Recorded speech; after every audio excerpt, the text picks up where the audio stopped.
Hey guys, it's Mo, and by now I am sure you've heard, or maybe you haven't, that Queen Elizabeth has died at 96. Here's a live stream of I believe this is Buckingham Palace. Yes, it is in London. The crowds are gathering. I think it was about a half hour ago that the news broke. She had been on medical supervision, of course, for 96. Lots of crowds out there. Prince Charles will be taking the throne.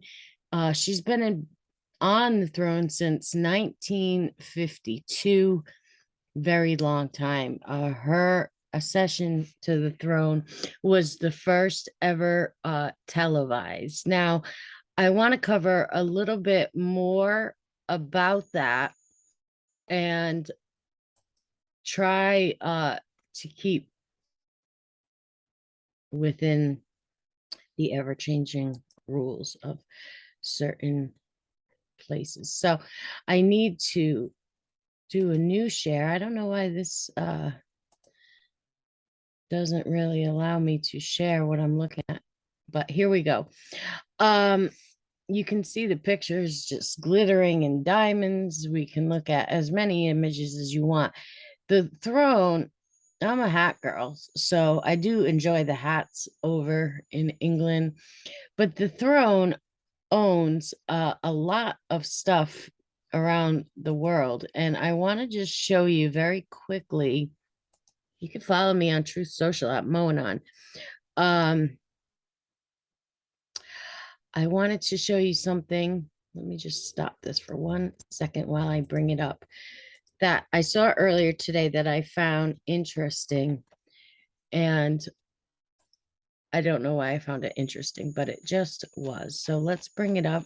President Trump has sent out his deepest sympathies. Our thoughts and prayers will remain with the great people of the United Kingdom as you honor her most meaningful and exceptional service to the people. I mean, this woman lived in the lap of luxury. I think there's something to be said about anybody that has to live their life in the public eye as much as she does. It can't be easy, but then again, you do, have the life of luxury. Let's look at this clip. When I was 21, I pledged my life to the service of our people, and I asked for God's help to make good that vow. Although that vow was made in my salad days when I was green in judgment, I do not regret nor retract one word of it. When I was 21, there have been some scandals that here's some pictures of her through the years that the crown has been involved in, the least of which Harry and Meghan head to Scotland was originally reported. Then it was reported that Harry went by himself. And I heard on the news the reason for that was geez, I can't even find what I'm looking for. Here it is. That Kate didn't go. So Meghan didn't go. Think of it what you will. There's also Princess Diana's death through the years. And then there is this lot of controversy over in Canada over the past and some disappearance of the children, some indigenous children during one of her visits. No pride in genocide. So they toppled the children. I mean, they toppled the statue. Back in the day, a lot of the indigenous children of Canada were taken away from their families and put in institutions, which wasn't a very cool thing to do. But let's look at this. It's called Operation London Bridge. I think it's pretty interesting. Operation London Bridge. That's the code name given to the plan in place for the days and weeks after Queen Elizabeth II's passing. The Queen has been sitting on the royal throne since 1952. That's the longest reign of any monarch in British history. And during that time, she's seen over a dozen UK Prime Ministers, nearly 20 Summer Olympics, and over half a dozen popes. The Queen is the cornerstone to the Commonwealth, the patron to almost 600 organisations and charities, and plays a pivotal role in the UK's alliance with many countries. So her passing will bring about a lot of change. Not just for the United Kingdom. Okay, so it's going to go into the holdings of the crown. As I was saying earlier to someone, I think the power of the crown is very downplayed, because I don't think the people right now have a tolerance for the opulence and wealth displayed. But potentially the world.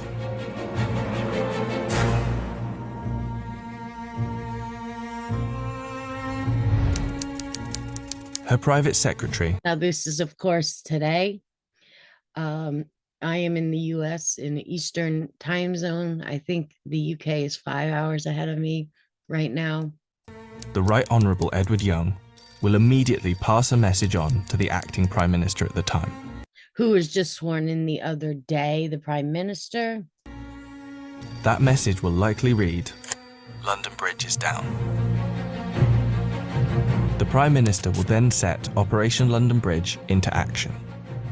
Within minutes, the 15 governments outside of the UK where the Queen is head of state. Now, I think this is interesting, and I want us to take a closer look at it. I just wanted to make sure I was sharing the audio. So all over the place, you can see the holdings. I at first was like, what the heck, the US, but that is Canada. But if you dig deeper into what some would call conspiracy theories, I call it facts, or there are 3 independent city-states in the world that are not, they have their own government, they are not under the army of the nations that they exist in. One is in Rome, Italy, the other is in London, and the third is in Washington, D.C. Now, for those of you that don't know or haven't ever heard of like the Freemasonry or occult or anything like that, it is believed that the Roman city-state is the head of the religious center of this organization, that London is the head of the over here. Here's Rome, here's London, and the United States, Washington, D.C. is the military operation part of the operation. So it's an interesting rabbit hole to go down. Will be informed over a secure line, and that will be followed by the other 36 Commonwealth nations and leaders around the world. The gates of Buckingham Palace will then dawn a black-edged notice of the news.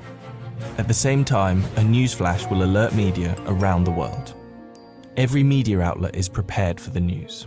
Every radio station. I thought this was interesting. We have seen in the past, and I was kind of on guard for it, like when Justice Ginsburg passed, or others, it has happened before that the news has flashed, even in 9/11 and building number 7, clips of it before it even happened.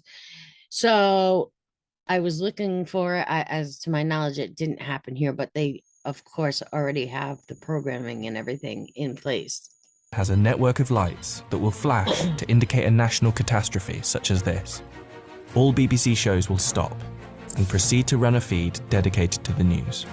Newsreaders will change into the black suits and clothing that is on hand at all times in the news studio, and the traditional red BBC News branding will turn black. Newspapers, TV channels, and radio stations have days of coverage ready to go. And that is the other thing. I'm sure we will be hearing about this for a long time, far more than we heard about Prince Philip. He was more of the silent one. He was not the king. Charles will succeed her if he chooses, and if he chooses to keep that name. But the Queen is a big deal. And it will be. We'll be hearing about it for a long time. On the same day as her death, the Queen's eldest son, Charles, will immediately become king.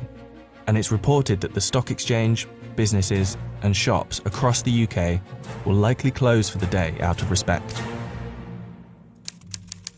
The day after the Queen's death, on a live stream, Charles will make his first official speech as king. Now, he's already pretty aged, and I think he looks like he indulges in adult beverages, as some would say, quite a bit. You can see here, this is a necklace that you see on very many Freemasons. You see the Malton cross here and here. A lot of symbolism in his attire, shall we say. And the government will swear its allegiance to the sound of a 41-gun salute in Hyde Park, London. After that, King Charles, if this is the name he so chooses, will set off on a UK tour, visiting the leaders of government in the capitals of each country, Edinburgh, Belfast, and Cardiff, before returning to London. So for those of you that don't know, the UK consists of Scotland, England, and Ireland. During this period, TV channels will play the many documentaries already made in the Queen's honour, and the BBC will refrain from playing comedy shows as a sign of respect until after the funeral. 4 days after her death, the Queen's coffin will be led on a military procession from Buckingham Palace to Westminster Hall. Here she will... Now, for any English viewers I might have out there, or British, I don't want to get it confused, and I will have to look it up, but we did have on Patriot Soapbox News before. One of our mods was very passionate about the difference between the British and England, Great Britain and England. So there is a difference. I've always just called it England or Britain, either one, but it's not interchangeable in that way.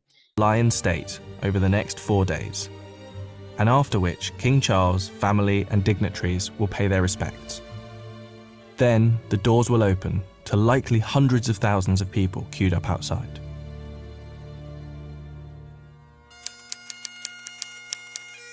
The funeral is estimated to take place 10 to 12 days after the Queen's passing. But one thing is certain, the day of the funeral will be an official bank holiday for the whole of the United Kingdom. So bank holiday, no school, no work for anybody. Much different than we do here in the US. I don't think we ever do that. And 10 days is a long time. It's a long time to have that in our news feed. Okay, here we go. The stock exchange will close for a second time in under 2 weeks, and many businesses will follow suit. At 11 a.m. sharp, the bells of Big Ben will chime, the country will fall silent, and the coffin will be brought inside Westminster Abbey, where 2,000 specially invited guests will bow their heads in prayer. I just want to say, you remember Chevy Chase from Vacation when he kept going around the roundabout and he kept saying, kids, Big Ben, Parliament. Hey, kids, look, Big Ben, Parliament. And after like their 50th time around, he's like, kids, never mind. Anyway, that's just an inside joke, but go look it up. It was pretty funny back in the days. Well, I guess that comedy wasn't too light and airy either. It was kind of sick and twisted. But anyway. After the service, the coffin will be taken to Windsor Castle, and then finally to St. George's Chapel, where Queen Elizabeth II will likely be laid to rest next to her father, King George VI. Likely within a year after the funeral, an official coronation for King Charles will take place on yet another bank holiday. All in all, accounting for the multiple bank holidays, funeral expenses, and coronation celebrations, the Queen's passing is estimated to cost the UK economy billions of pounds. In addition, hundreds of changes will happen across the UK in the months to come.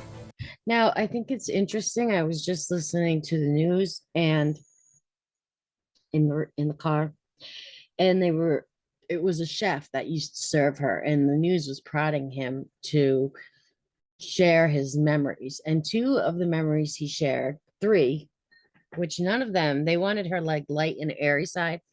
The first was when he first started working there. He was down by the river and she came down with her hounds, and he was standing there. And he said she didn't call the hounds off or anything. He just let them come at me ferociously with a big smile on her face. It was very funny. I don't find that funny, for one thing. The second story he told was how he was in the kitchen and making on this, I guess like a griddle, 6 crepes at a time. And she came in and said, "Isn't that cheating? Don't you need to be doing 6 frying pans and flipping them?" So he broke out 6 frying pans and started flipping them to put on a show. And she laughed and said, "Bravo," and walked out. Is that funny, or is that, I mean, he was in charge of cooking breakfast, lunch, dinner, and high tea, which is like cucumber sandwiches and stuff, not a huge deal, little sandwiches and cookies. And it's a lot. It's a lot of hours of cooking and preparation. Of course, she's probably not eating alone most of the time. And the third story, which I found most interesting, is you had to have any, they were like, I read that the newscasters, I read she ate the same meal every day. And he said that she ate to live rather than live to eat, and that any recipe had to be approved by her. And so he sent up what sounded like strawberry shortcake, strawberries and cream, and he named it Veiled Farmer's Daughters. And she said, "Who or what is this?"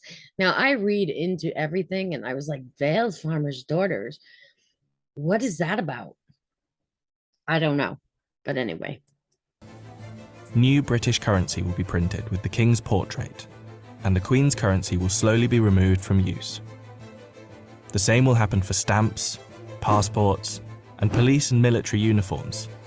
Very interesting. So if you have any of these on hand, you might want to tuck some away, as they will gain in value over the next years to come.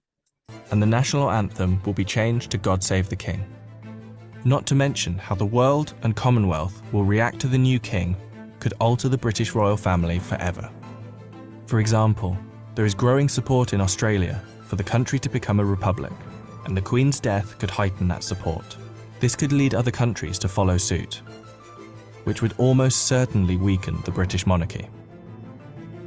This scenario will one day be upon us. Operation London Bridge will be triggered, and arguably the biggest funeral of our lifetime will be witnessed around the world. There's been ongoing debate for years whether the crown needs to be there anymore, and how much power they really hold, and how much money is spent on maintaining the royal household. I would argue that they have much more money and much more power than most of us, I think, here, at least in the US, realize. That, like I said earlier, there are many people who think that or maybe I didn't say it on here, many people who didn't even think after the American Revolution and the other wars fought, we ever really disentangled from them, and that they still have their claws into us very deeply. It is something to be researched, because there is some much proof to back that. This will be the end of an era. So, end of an era indeed. And I just find it interesting, especially here where we don't have monarchies. It's something to observe. Everyone's saying God rest her soul. Some of us are not sure which God that might be. But nonetheless, I will extend my condolences to everyone, as I don't know, probably is proper, as they say. Okay, guys, have a good day. Subscribe, hit like, the thumbs up button. You can follow me on True Social at Moanon, on Twitter at Moanon03, on Rumble Moanon, BitChute, all the same. Have a good day. Talk to you for now, darlings.